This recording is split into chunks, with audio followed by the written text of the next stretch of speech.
السلام علیکم، زما نوم آصف خان دی او د پښتو ډاټ ټي وي سره موږ تاسو ټولو ته سلامونه وایو.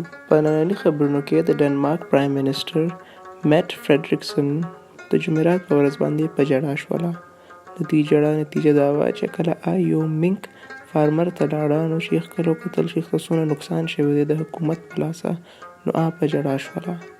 منک یو داسې وړوکی شانتې ځانور چې کم د خرګوش شانتې ښکاري خو د هغه نه لږ شانتې غټي. منک چې کم دی هغه غوښه عموماً خوري او په ډنمارک کې دا اکثر استعمالیږي د دې چې کومه چمړه ده هغه دستانې، جرابې، جیکټې او مفلرو دپاره. خو نن سبا د کرونې په وجه باندې چې کم دی د هغه حکومت وویل چې د منک چې کم دی د دوی په وجه باندې یو نوې بیماري کیدای شي چې شروع شي په ډنمارک کې.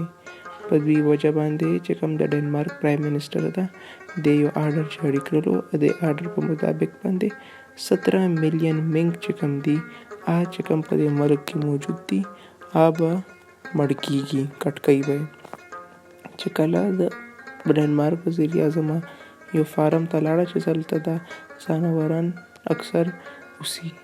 چې کله وکتل چې 2000 ځناوران به په دې آرډر باندې مړ کیږي او څونه زیات نقصان به دوی فارمر ته کیږي، نو دوی په وجه باندې دا په ژړا شوله. دا آرډر چې کله د دوی حکومت پاس کړلو نو د اپوزیشن په وجه باندې ډیر زیات نقصان هم وشو او ډیر زیات ورته ووټ اف نو کانفیډنس هم میلاو شوی و.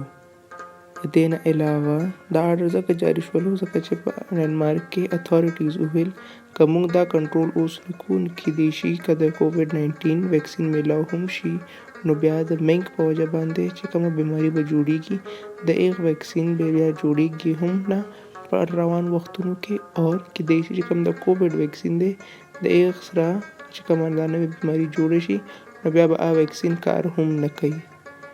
فلحال همدونه خبرونه دي زموږ سره اوسئ، خپل خیال ساتئ، زموږ د بل سیګمنټ انتظار وکړئ. الله حافظ.